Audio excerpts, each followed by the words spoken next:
Alhamdulillah. Allahumma sholli ala Sayyidina Muhammad wa ala ali Sayyidina Muhammad. Sholat subuh kita ini diimami tadi oleh guru kita Al-Mukarram Ustaz Haji Haruna Hashim. Mudah-mudahan beliau panjang umur sehat dan anak-anak kita juga bisa nanti memimpin sholat subuh, mengikuti sunnah Nabi, membaca surat Alif Lam Mim Tanzil Sajadah, insyaallah. Amin.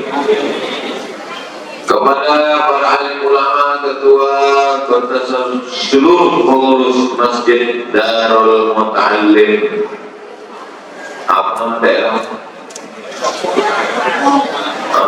Sungai panas pagi dan panas pagi.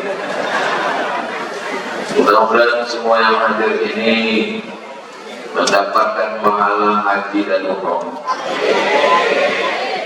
Man sholat subuh fi jama'atin, siapa yang sholat subuh berjamaah, summa ba'da yadhkurullah, habis sholat subuh dia tidak keluar masjid, dia duduk berzikir. Nah, ini sekarang ini sedang duduk berzikir nih, karena majelis ilmu juga majelis zikir. Summa hatta tatlu asy-syamsu, sampai terbit matahari. Summa yusolli raka'ataini, kemudian dia sholat sunat 2 rakaat. Jadi kita ngajinya ini sampai jam 6:10. Jam 6:10 nanti kita sholat sunat 2 rakaat. Usolli sunnatal isyraq. Bukan sholat syuruq Pak Ustaz. Nama waktunya syuruq, nama sholatnya isyraq. Duduk deh, sebelum ibu hubungan ke belakang.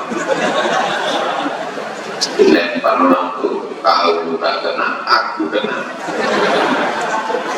Sholli sunnat al-isyraq raka'ataini lillahi. Syaratnya 3. Sholat subuh berjamaah, duduk berzikir mengingat Allah sampai terbit matahari. Sholat sunat 2 rakaat. Kanat lahu ka'ajri hajjatin wa umrah, dapat pahala macam haji dan umrah. Berat agama Islam itu Pak Ustaz.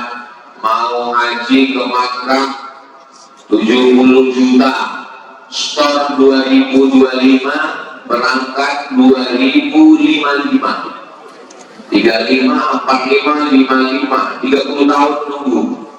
Tiap tahun dulu berangkat 2055, 2054 mati. Siapa bilang Islam ini menyusahkan orang? Memang dari pintu kanan payah, bisa dari pintu kiri. Dari pintu kiri payah. Saya masuk Masjid Darul Muta'allim tidak dari pintu kiri, tidak dari pintu kanan, dari pintu depan. Jadi kalau tidak bisa pergi ke Makkah karena keterbatasan lain sebagainya, sholat subuh berjamaah, duduk berzikir mengingat Allah sampai terbit matahari, sholat sunat isyraq 2 rakaat, dapat pahala macam haji dan umrah. Hadisnya sahih tidak Pak Ustaz? Hadisnya ada dalam Sunan At-Tirmidzi. Kata Imam Tirmidzi, hadisul hasan. Hadis hasan, tidak ada ikhtilaf antar ulama boleh mengamalkan hadis hasan. Mudah-mudahan kita bisa mengamalkan hadisnya insyaallah. Maka nanti jam 6:10 selesai pengajian, Bapak Ibu semuanya sholat sunat isyraq. Nah, pas Bapak Ibu sholat sunat itu kan saya bilang biar mudah saya lewat.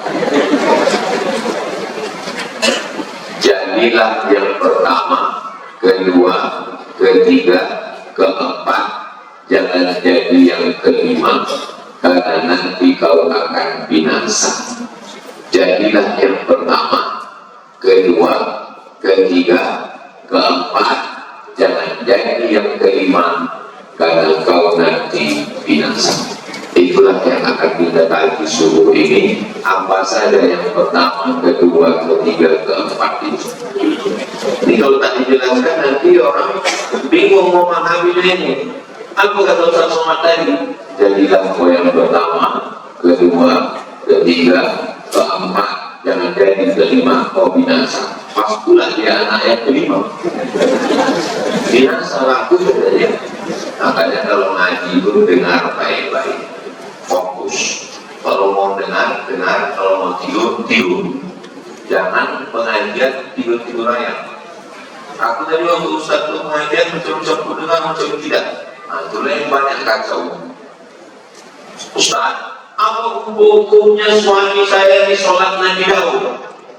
Sehari sholat, sehari tidak. Mana ada sholat Nabi Daud? Sholat Nabi Daud itu malam tahajud. Yang ada itu puasa Nabi Daud. Kenapa muncul sholat Nabi Daud? Gara-gara mengaji sambil tidur.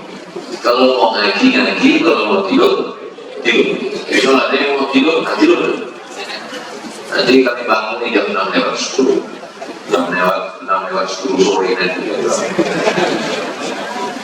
Yang pertama, kun aliman. Itu jangan. Kalau memang kau mau jadi kun aliman, jadilah orang yang alim, cerdik. Apa beda alim sama ulama?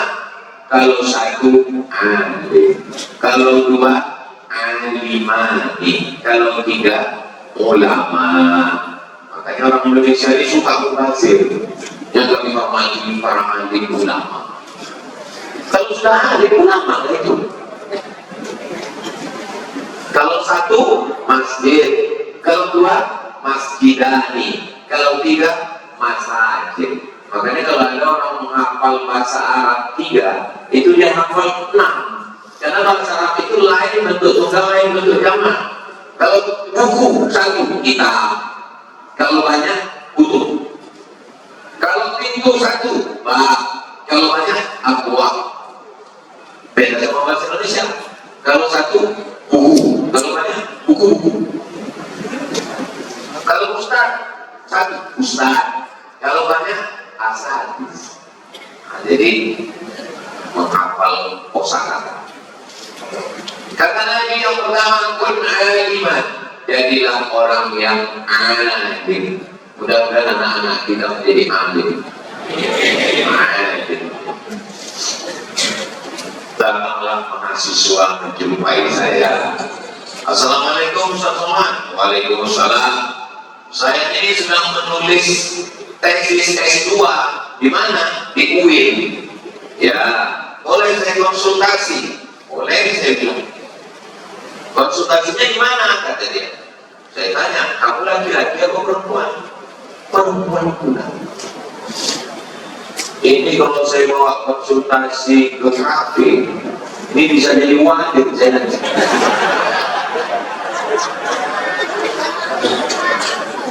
Konsultasinya di masjid, dia bilang, supaya jangan jadi fitnah. Jangan berdua, kau bawa kawan kau lagi. Ah ya. Waktu itu saya belum nikah. Saya tidak sudah lama. Apa yang mau dikonsultasikan? Saya, mahasiswa, mahasiswi. Tak boleh berdua. Kalau kita berdua, berarti yang ketiga setan. Ini hadisnya sahih. Tapi banyak orang yang mempelesetkan. Bagi laki-laki sama perempuan nonton, ikut kawannya. Jadi supaya dia bisa berdua, dia bilang, kalau ketiga, bagi kau setan. Apa yang sedang kau tulis S2? Saya, Pak Ustaz, sedang menulis namanya andragogi. Apa itu maksudnya? Belajar setelah dewasa. Terus, sudah dicari-cari dalam Quran, tidak ada belajar setelah dewasa. Saya pun mencari dalam hadis, tidak ada belajar setelah dewasa.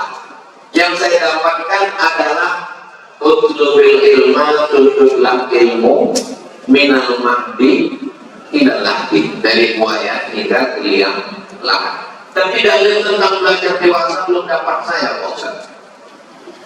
Terus saya tanya aja, Nabi Muhammad dapat wahyu umurnya berapa? 40. Abu Bakar beda dia dengan Nabi umurnya berapa? 2 tahun. Berarti waktu Nabi Muhammad dapat wahyu Iqra, Abu Bakar belajar ke Nabi. Berapa umur Abu Bakar? Memang kalau pagi-pagi ini banyak berpikir. Nabi Muhammad SAW dapat wahyu Iqra umurnya 40. Beda Nabi dengan Abu Bakar berapa tahun? 2 tahun. Kalau Nabi dapat wahyu umur 40, Abu Bakar belajar Islam, berapa umur Abu Bakar? 38. 38 kan? 38 itu anak-anak atau orang tua? Saya 28. 38 itu usia dewasa. Oh, kata dia. Oh, kata dia. Saya juga, kok bisa kau S2? Jadi mengambil dalil itu bukan mesti tekstual. Kalau dalil itu tekstual dan tulis, itu anak TK pun bisa. Jadi orang yang alim adalah membaca Al-Quran, membaca hadis, membaca sejarah, mengambil kesimpulan.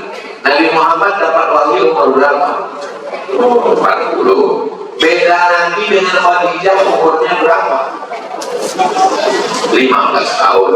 Jadi waktu Nabi dapat wahyu umur 40, perempuan yang pertama belajar masuk Islam adalah Sayyidatuna Khadijah. Pertanyaannya, berapakah umur Khadijah belajar Islam? 55. Apakah 55 itu anak-anak atau dewasa? Dewasa. Apa tadi? Oh. Jadi adanya pertemuan kami waktu itu isinya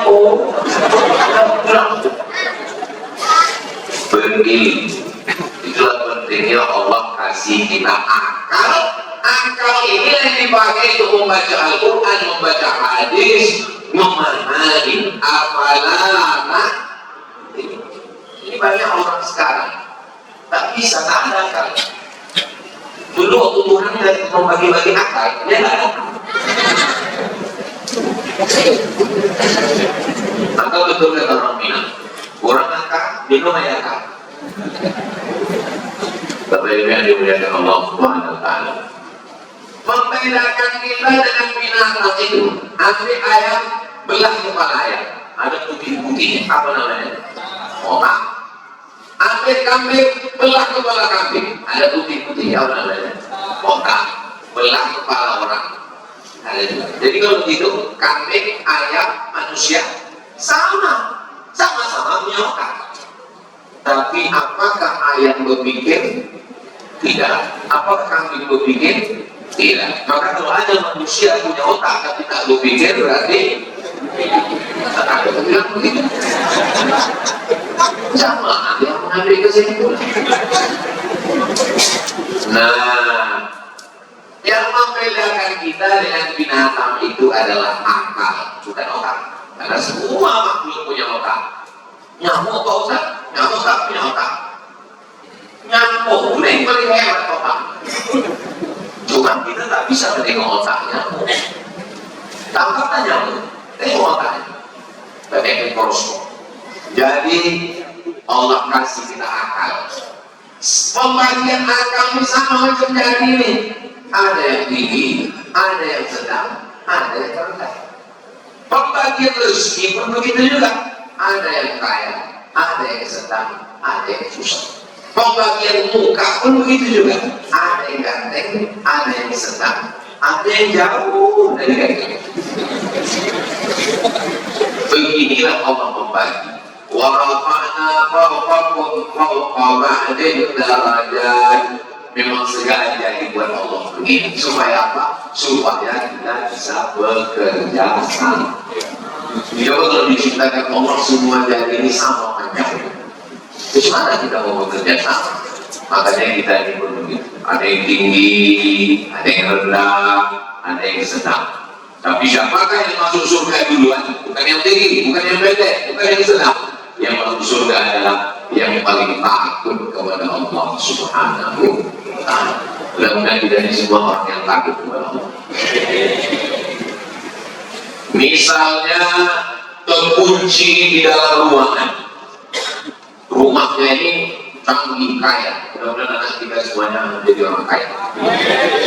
Dulu pertama orang pintu kunci rumahnya pakai kayu.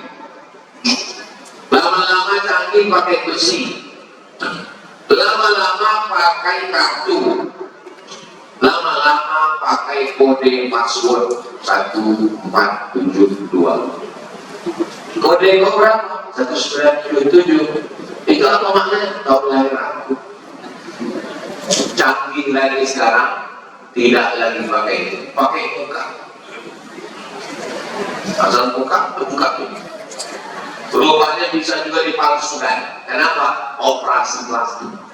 Orang yang operasi plastik sama suami itu bukan. Akhirnya muncul yang baru, pakai apa? Pakai kornea mata. Buka lagi, terbuka. Muncul lagi yang paling canggih pakai mulut. Buka pintu, terbuka. Sampai akhirnya suatu hari pintu tak terbuka. Kenapa? Ya habis sakit gigi, dicabut gini. Terbuka. Nah akhirnya terkunci di dalam ruangan. Masuk waktu sholat. Allahu Akbar, Allahu Akbar.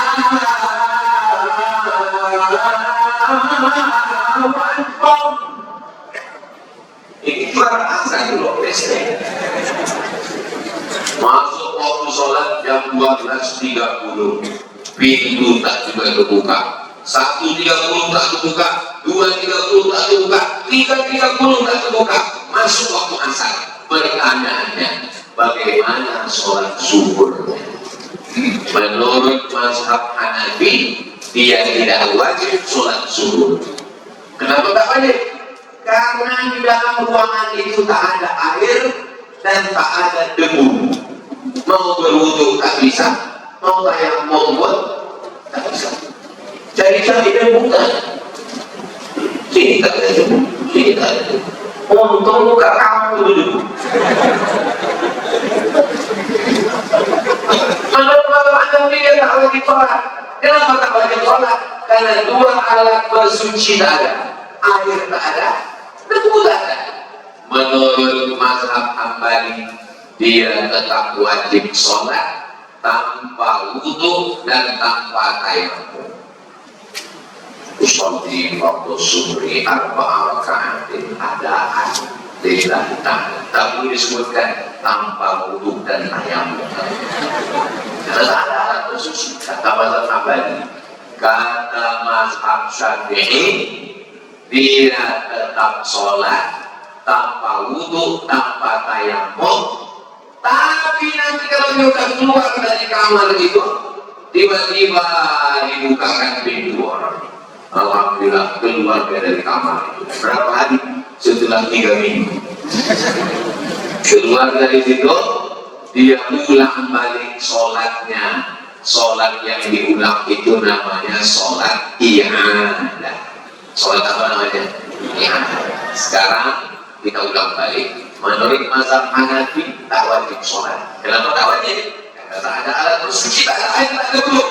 Menurut mazhab Hambali wajib sholat tanpa air dan tanpa tayammum. Menurut mazhab Syafi'i sholat tanpa wudu, tanpa tayammum, tapi nanti setelah dapat air diulang lagi. Pertanyaan, bapak yang ada di Sungai Panas itu ikut mazhab apa? Serius? Nanti tahu-tahu Hanafi. Kira-kira kalau kita ikut mazhab Hanafi boleh apa tak boleh? Boleh. Imam Hanafi Ahlus Sunnah wal Jamaah. Kalau kita ikut mazhab Hambali boleh apa tak boleh? Boleh. Ahlus Sunnah wal Jamaah. Tapi coba kalau kita berpikir, pasti akhirat ditanya. Kalau kemarin waktu terkunci itu saudara apa tidak sholat? Aku tak sholat. Kenapa kau tak sholat? Karena tak ada alat berwudu. Kata Allah, kau masih punya utang, maka kau berutang.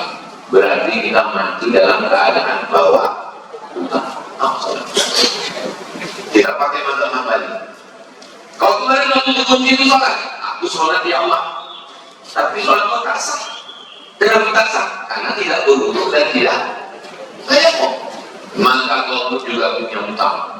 Lalu yang bermazhab Syafi'i tanya, kau tutup kunci kemarin sholat? Aku sholat, tapi sholat kau tak sah. Tapi udah ulang balik setelah dapat hadis. Nampak? Apa yang kehalusan mazhab Syafi'i? Tak boleh kita membanding-bandingkan ulama, Pak Ustaz. Saya tidak membanding-bandingkan ulama. Saya cuma mau mengajak mengaji. Ini sesungguhnya kita ngaji. Yang saya sampaikan ini mampu tak? Iya Pak Ustaz, tapi judul yang Ustaz sampaikan ini nggak sesuai dengan tema. Tema kita kan sudah terakhir. Terakhir sudah terakhir. Ulang balik ibu di sini. Saya mau kita ngaji, paham kita substansi, dan itulah kenapa kita pakai mazhab Syafi'i, karena kehalusan pemikiran Imam Syafi'i. Ada ulama yang ahli rabi, ahli akal, orang rasionalis, namanya Imam Abu Hanifah, dikenal dengan Imam Hanafi, tempatnya di Kufah, Irak. Ada orang yang ahli hadis, baca hadis. Dia adalah Imam Malik bin Anas, tempatnya di Al-Madinah Al-Munawwarah. Datang Imam Syafi'i. Imam Syafi'i mengkombinasikan antara Abu Hanifah dengan ahli hadis. Jadi di kepala Imam Syafi'i itu ada Imam Hanafi, ada Imam Malik. Imam Hanafi murid-murid. Imam Hanafi jauh di atas dia tadi, Pak. Imam Hanafi meninggal tahun 150 di Kufah. Imam Syafi'i lahir tahun 150 di Gaza, Palestina. Mudah-mudahan Allah menolong saudara kita di Gaza. Jadi waktu Imam Hanafi lahir, Imam Hanafi meninggal, di tahun itulah Imam Syafi'i lahir. Makanya coba tengok tahun meninggal ulama, tengok lahir anak apa. Waktu meninggal Buya Hamka tanggal 17 Februari tahun 1979. Nah, coba tengok siapa yang lahir di Sungai Panas loh. Bisa jadi dia yang menyambut tongkat estafet. Anak saya lahir Pak Ustaz pas Kompor meninggal.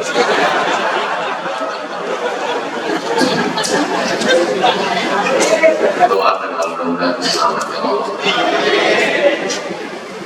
Oke, sekarang masuk kita ke masjid. Kita tengok ada orang sholat. Lalu kita tepuk bahunya. Maksud tepuk bahu itu maksudnya aku, kalau bahasa kampung kami, I follow you guys. Kalau nampak kita orang sholat, kita mau ikut dia, caranya gitu, tepuk bahu, bukan kita bisikan ke telinganya, aku melok sampeannya.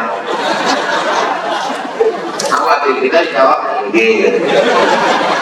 Soalnya kita tepuk bahu itu artinya aku ikut kamu supaya takdirnya kau kuatkan. Allahu Akbar, Sami Allahu liman hamidah. Itu maksudnya. Karena kalau kita udah kasih tahu kau ini ikut dia, kasih kuat dari takdir, gimana kita mau bangkit dari sujud? Takkan kita ide. Masuk kita ke masjid Darul Muta'allim Sungai Panas. Ada orang sholat, lalu kita ikut juga. Nah, selesai sholat, salam. Assalamualaikum warahmatullahi wabarakatuh. Assalamualaikum warahmatullahi.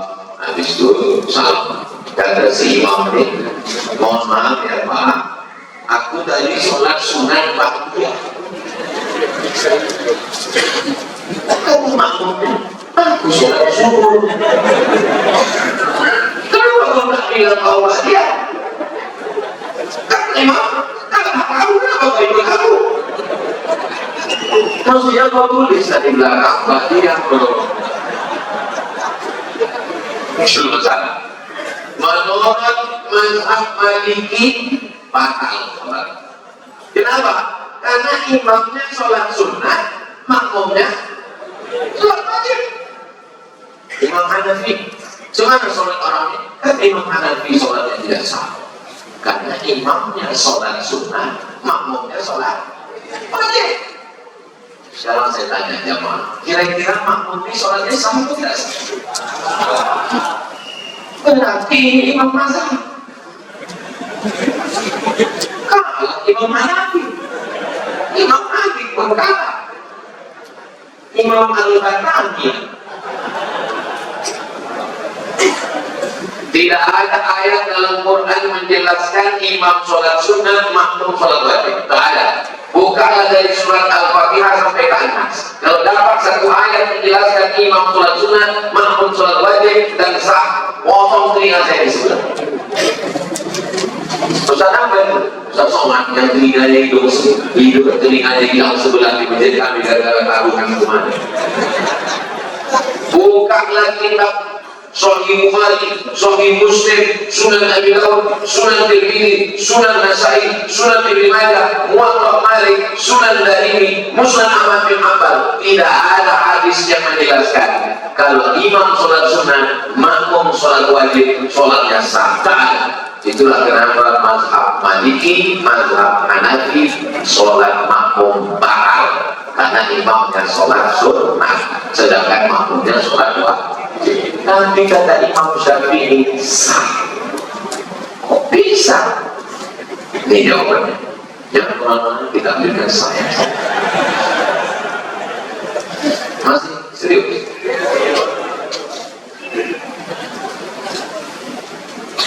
Nabi sholat sama sahabat-sahabatnya di masjid. Nabi jadi imam, sahabatnya jadi imam. Selesai sholat, Nabi pulang ke rumah. Sahabatnya tadi duduk di masjid, berzikir, baca Quran. Tak lama datang orang kampungnya,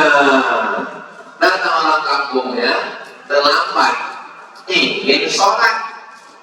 Karena ada sahabat Nabi di situ, disuruhnya lah sahabat Nabi tadi jadi imam. Dan mereka orang kampung tadi jadi makmum. Pertanyaannya, sahabat Nabi tadi sudah sholat atau belum? Sudah. Lalu sholatnya yang kedua itu sholat wajib atau sholat sunnah? Sholat sunnah. Kita kalau sholat zuhur 2 kali. Pertama sholat di masjid, habis sholat di masjid pulang dia ke rumah. Lalu istrinya bilang, ya nanti belum sholat. Kau kan imamku. Yang sebenarnya nunggu ini. Istri kalian minta supaya kalian jadi imamnya, padahal kalian sudah sholat tadi di masjid. Kalian mau tak jadi imam di rumah? Nah, waktu itu si suami itu sholat di masjid sudah selesai wajib. Sholat yang kedua itu namanya mencari fadilah, keutamaan sholatnya itu terhitung sholat sunnah. Sedangkan istrinya sholatnya sholat wajib. Jelas? Itu dari yang pertama. Dari yang kedua, waktu perang. Kita waktu perang itu ada namanya sholat khauf. Khauf artinya takut. Imam, makmum barisan pertama, makmum barisan kedua. Waktu imamnya sholat pertama, barisan pertama ikut sholat, barisan kedua memegang tombak dan panah menengok. Kalau ada musuh tembak, panah, hancur. Selesai salam. Assalamualaikum warahmatullahi. Barisan pertama mundur ke belakang, barisan kedua maju ke depan. Pertanyaannya, sholat imam itu sholatnya berapa? Sholatnya kedua. Sholat makmum itu sholatnya berapa? Sholat yang pertama. Sholat imam yang kedua ini wajib apa sunnah? Sunnah. Sholat si makmum ini yang pertama wajib apa sunnah? Wajib. Sah sholat mereka? Sah. Itulah dalil mazhab Syafi'i. Nampak kecerdasan Imam Syafi'i. Ustaz tak boleh gitu, Ustaz membanding-bandingkan imam. Saya itu kan banding-bandingkan imam. Kita mau mengaji supaya karena kajian kita itu kun aliman, jadilah orang yang alim, berilmu. Orang kalau berilmu dia tidak akan kelas, karena dia tahu bahwa substansinya adalah kebenaran. Orang kalau berilmu, dia tidak akan heboh dengan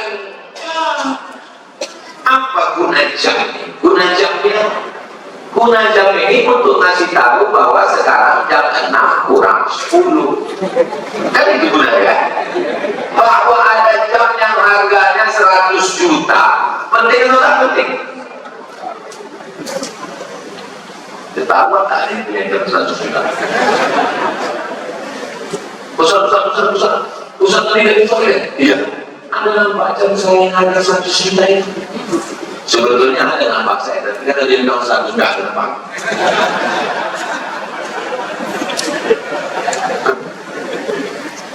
Obor di undangan pakai tas merek Paris Prancis. Oh, harga berapa? 500 juta. Undangan 500 juta. Tak ditanya orang tuh, ini 500 ini 500. Tiba-tiba Donald Trump menaikkan harga. Oh, mampu ada kabar. Cina mengamuk, dibukakan Cina. Rupanya modalnya cuma 10 juta. Yang mahal itu apanya? Yang mahal itu adalah cap mereknya. Sekarang lomba-lomba. Apa kata Cina? Siapa yang kalian mau untuk beli tas-tas mahal-mahal itu, datang aja ke kami. Modalnya cuma 10 juta. Dibuka aja. Apa? Ada mengikuti berita ini. Susah bersama dengan orang yang tidak aktif.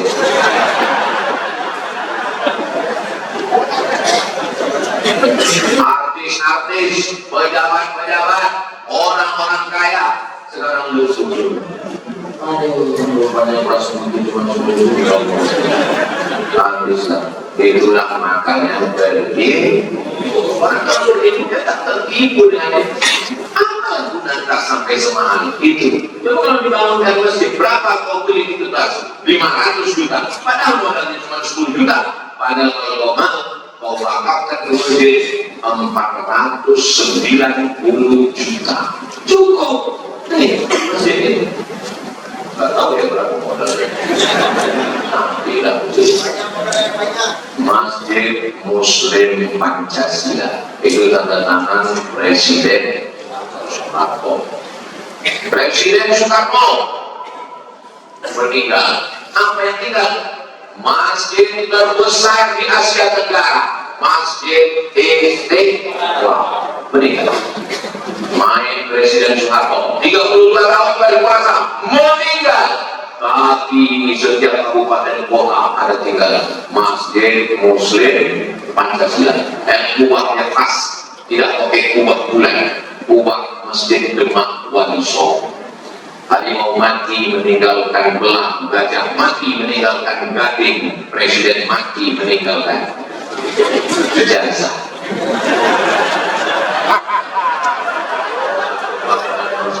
Yang cantik-cantik dan indah. Itu artinya itu bahwa masjid ini masjid dibuatkan satu masjid di Taman Mini Indonesia Indah, namanya Masjid Ad-Din. Di Santorong itu diambil dari Al-Quran. Wattini wassaitun. Oh, ini dari wattin, rupanya dibutin. Saya bosan membangun masjid juga. Apa nama masjidnya? Masjid As-Somad. Mantap. Untuk saya enggak sama untuk saya bosan. What is in the name? Apalah arti suara? Saya ingin melihat Allah Subhanahu wa Ta'ala. Jadi alim artinya berpikir, ngerti apa sebetulnya yang terkandung di balik hukum. Makanya ulama-ulama kita itu dulu waktu di pondok mau nenteng tafsir Jalalain, dua jalan. Jalaluddin Al-Mahalli meninggal tahun 864. Jalaluddin As-Suyuti meninggal tahun 911 Hijriah. Wangkai sampai di Kairo, Mesir. Betul saya rumah kawan saya. Di atas tempat tidurnya itu 1 meter panjangnya tafsir. Namanya Tafsir Al-Kabir, ditulis oleh Imam Fakhruddin Ar-Razi, meninggal tahun 606. Saya tanya, Pak, ini apa ini? Ini tafsir semeter. Dulu waktu di pondok 100, wah banyak kan.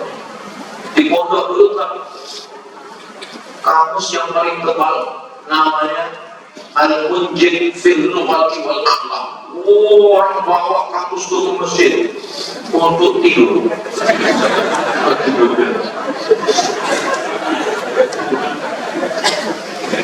Saudara yang dimuliakan Allah SWT, orang berilmu ini tiga.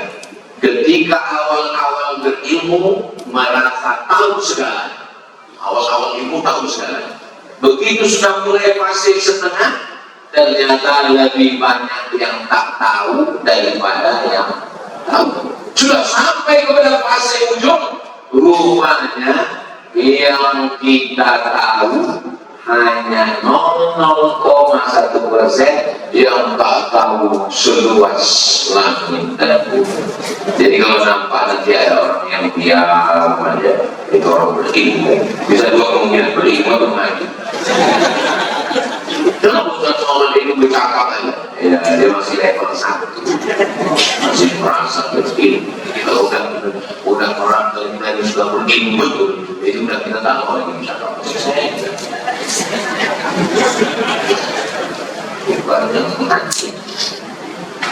Kuna iman, jadilah orang yang berilmu. Dia mau usah enak ngomong begitu, dapat beasiswa dari Pemda, diurus oleh raja. Seorang anak kecil namanya Muhammad. Siapa namanya? Ahmad.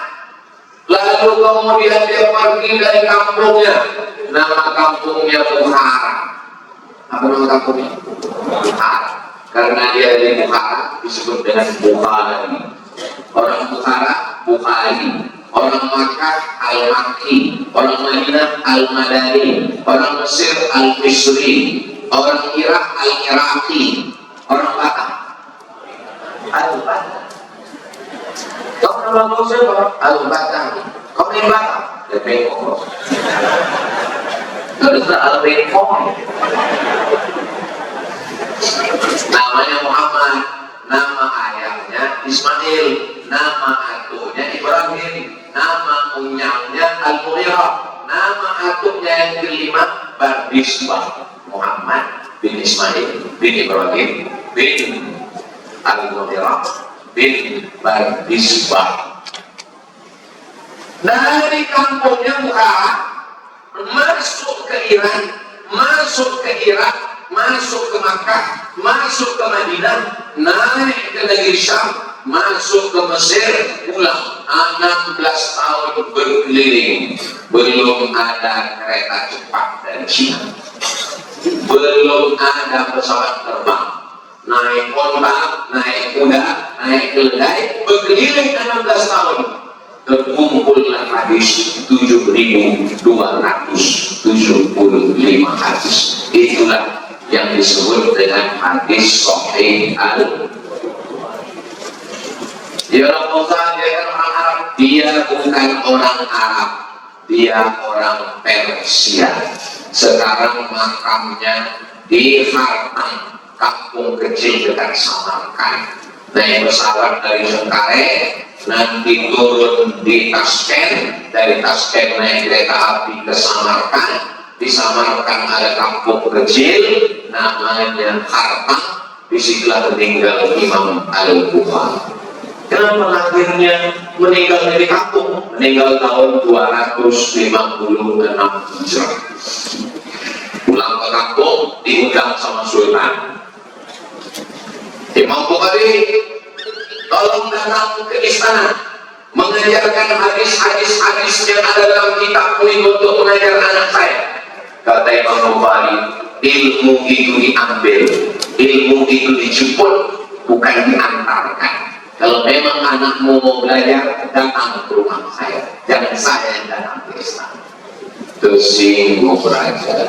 Makanya kalau bilang raja, datang. Kalau sampai tidak datang, susah nanti ngurus surat-surat izin ke Polres. Akhirnya difitnah, nggak boleh ngisi pengajian. Akhirnya dikepung.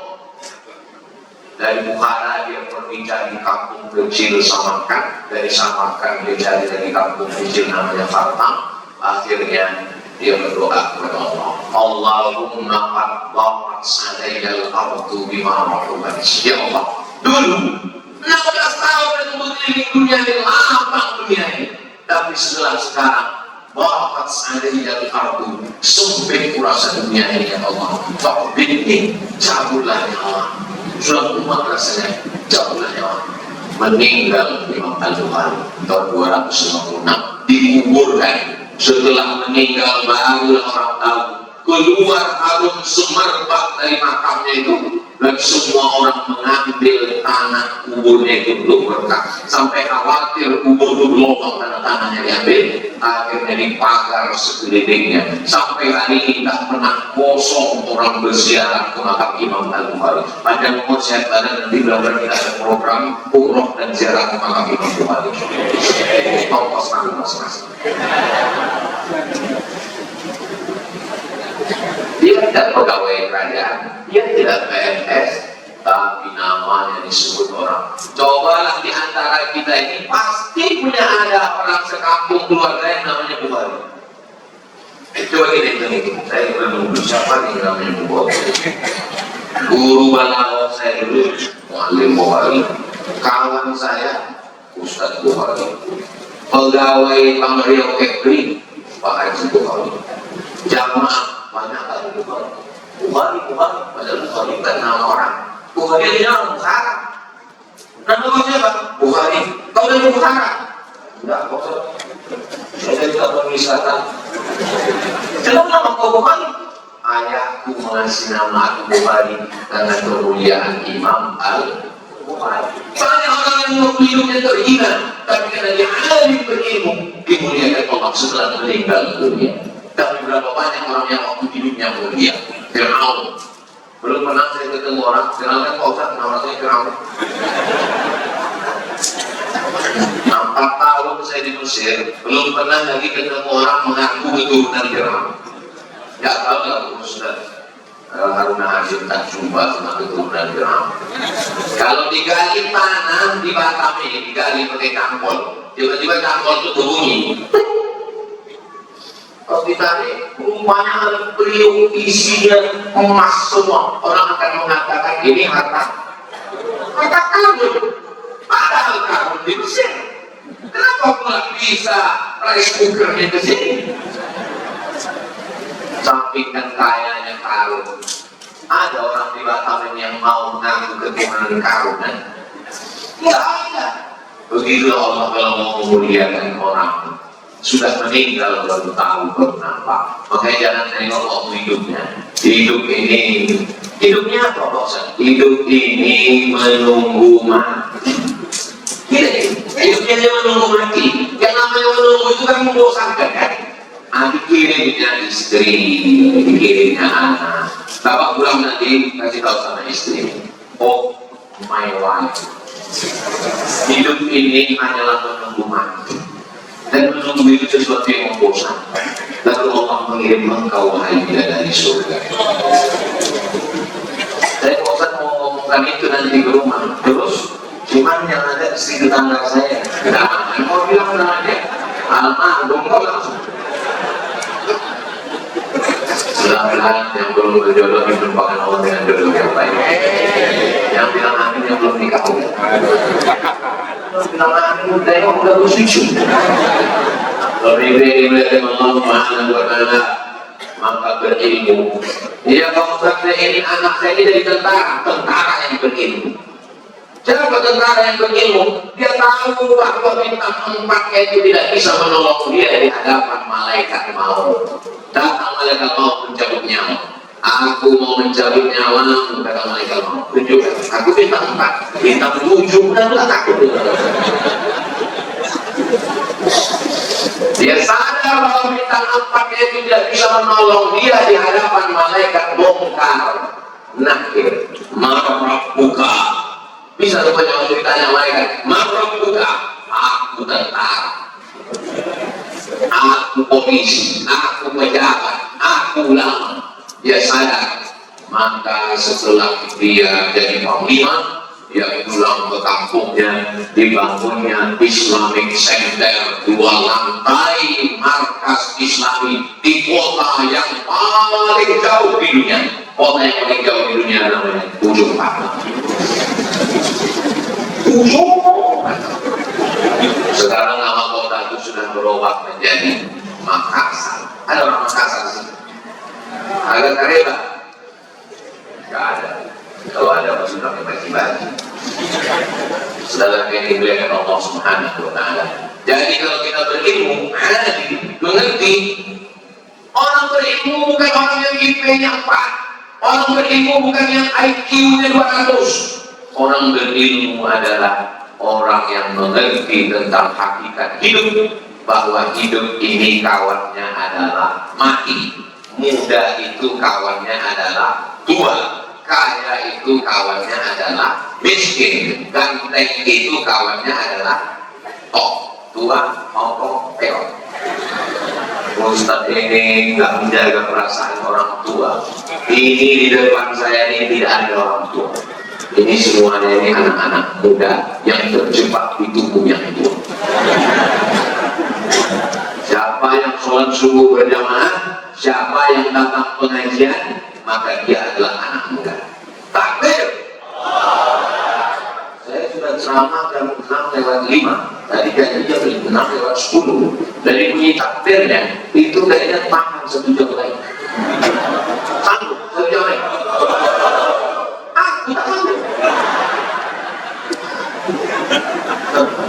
Saya lihatnya takbir itu untuk mengusir hantu setan di malam tanah yang udah mulai. Ada kadang pas pengajian itu kita lihat takbir, wow. Kalau gitu takbirnya maksudnya lucu banget. Aku udah ngomong pausan, udah ngomong saya dulu. Apalagi hidung Ustaz yang betul-betul dari waktu. Tapi masjid sebenarnya panas ini memang betul-betul panas. Padahal kipas anginnya hidup. Masih pakai AC lagi, pakai kipas pakai AC lagi. Ini menunjukkan masyarakatnya ini kaya-kaya. Tapi kalau kita mati AC dari bawah, ada orang Batam di mati bawah AC. Mana ada? Makanya kalau mau kubur tidak dingin, wakafkanlah AC ke masjid Sungai Mas. Jangan bilang wakafkan AC. Apa tulisannya? Dilarang menghidupkan AC.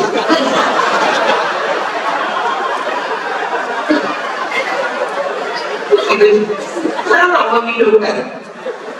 Dilarang menghidupkan dan mematikan AC tanpa izin pengurus. Kalau bawa anak ke masjidnya, kasihnya mereka lewat, hidup mati rusak lagi. Bukan letak mengasih AC, itu rusakkan AC. Kalau malaikat kau itu rusakkan AC itu. Letak mengasih, rusakkan kelas rusak tempat. Mudah-mudahan kita ini semua jadi orang kaya-kaya semua. Mau jadi polisi, mau jadi tentara, mau jadi hakim, mau jadi pengacara, berilmu bahwa hakikat hidup yang singkat, maka pergunakan se-efisien mungkin. Jadi presiden, bangun masjid, jadi gubernur, bangun masjid, jadi bupati, bangun masjid, jadi camat, bangun masjid. Saya ingin Pak Ustaz.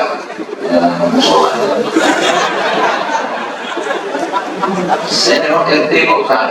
Di tempat saya itu banyak orang beranak. Saya selalu dapat. Di mana rumah kau? Itu dekat laut. Dekat kapling-kapling Pak Ustaz. Laut ini juga. Laut makanya. Semuanya akan tinggal. Surat tanah mengganti nama orang lain, akte notaris, BPN Badan Pertanahan Nasional. Surat mobil STNK BPKB mengganti dengan nama orang lain. Yang paling menyakitkan surat nikah. Surat nikah pun berganti dengan nama Promis. Rumah kau yang bangun, kau yang nyari tanahnya, kau yang menggambarnya, kau yang mencari arsiteknya, kau yang mengawal begitu selesai dinaiki orang lain. Bukan cuma rumah dinaiki orang lain, bini kau dinaiki orang lain. Ustaz ngomongnya ini agak ngomong Pak Ustaz, ini banyak anak-anak. Kita sekarang ngomong lembut nggak masuk lagi kota. Jadi nambah gara-gara ini lalu pulang ke rumah udah tak mesra lagi sama istri. Saya nggak mau juga bapak pulang dari sini. Mana kopi. Jadi apa kenapa? Kita lembut lagi biasa. Kamu nilainya orang lain. Kenapa cakap kamu tidak menyalah aja? Ini pasti ada Ustaz Somad ini. Memang Ustaz provokator. Tapi nanti sama Ustaz Somad tidak. Padahal kalau mereka tidak memotong video itu didengarnya secara full, lalu dia tahu mana. Makanya kalau nonton drama Ustaz Somad, nonton full di channel Ustaz Somad Official, subscribe, like, share. Jadilah yang pertama, jadilah yang kedua, jadilah yang ketiga, jadilah yang keempat, jangan jadi yang kelima. Apa yang pertama? Kun adiman. Yang mau dijelaskan ini 5, baru 1 waktu sudah habis.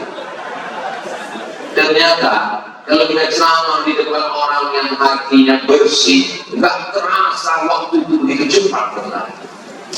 Kadang kalau kita sedang lagi ceramah di depan orang suntuk, bahan kita udah habis, waktu masih banyak. Waktu buat 3, 4, 5, tengok, baru 5 menit. Kenapa itu? Pas mau buka puasa bersama. Habis sudah bahan kita. Belum juga ada. Nyamaan pun tutup. Belum selesai juga kalau tidak bilang aku tadi waktu ceramah itu lama kali puasa. Katakan itu kami yang mendengar lebih lama lagi. Buat aliman jadilah orang yang alim. Au muta'alliman, atau orang yang belajar. Itu maka saya ambil hadis ini karena nama masjidnya Darul Muta'allim, Darul Rumah. Muta'allim orang yang belajar, Darul Muta'allim rumahnya orang yang belajar. Jadi masjid ini baru level dulu. Penaliman atau muta'alliman. Yang ketiga, au mustami'an, suka mendengar. Kau bukan rajin pengajian ya, aku suka mendengar. Tapi kau tak sembahyang, ya aku bukan mendengar. Kita hanya benar dulu. Atau yang keempat, au muhibban. Itulah kata Islam muhibbin. Muhibbin artinya pencinta, cinta kepada ulama. Kalau datang Ustaz Haruna Asif, oh di sana kita tidak sembahyang. Udah ulama habib, oh dia boleh cium nangis akan saya mau ketemu saya kembali saya bangunnya makan pagi. Kalau saya sama ulama itu diamalkan ilmunya, ramai kan masih. Wala takudil khamisata, dan jadi yang kelima, patah itu kau akan binasa. Siapa itu? Muballighah, orang yang benci kepada ilmu, benci kepada majelis ilmu, benci kepada ulama. Assalatu wassalamu alaika ya wah, abang musik kok orang panjang, berhenti, macam lalu ada kejadian ini, ada kejadian kalau belum dapat nanti mungkin itu. Ini hadis ada dalam kitab Imam Al-Baihaqi. Tapi Pak Ustaz ada juga ucapan sahabat Nabi, ada yang ucapan sahabat Nabi namanya Abu Darda, yang ini ucapan Nabi. Tapi Pak Ustaz kami cek ini hadis ini sahih. Hadis sahih boleh dipakai kalau cukup 5 syarat. Pertama, tidak ada riwayatnya yang kadzab pendusta. Pertama, sanadnya tidak ada riwayatnya yang pendusta. Bukan masalah hukum halal haram, bukan masalah akidah, tidak ada hanya untuk masalah fadhail amal, motivasi beramal. Maka hadis yang saya sampaikan ini cukup 5 syarat, maka boleh diamal. Bukan masalah halal, bukan masalah akidah, masih bernaung di bawah hadis sahih, tidak ada riwayat yang kasar pendusta, dan dia berdoa Allahil amal, Allah melaka suktu, hadis sahih. Dan apa zaman hadis sahih. Allah memberikan kanan lima rokat kanan, hadis sahih. Betul betul kalau bisa, hadis sahih. Boleh diamal. Betul ilmu walau negeri Cina dulu, karena masalah Cina tidak ada. Itu yang dapat saya sampaikan. Akhirnya lewat waktu 5 menit, jam 6.15 kita sholat sunat isyraq 2 rakaat. Usolli sunnatal isyraq rakaat ini. Terima kasih segala perhatian. Mohon maaf segala kesilapan. Kita tutup dengan pantun penutup menangkap bunyi legislasi. Thank you dan terima kasih. Assalamualaikum warahmatullahi wabarakatuh.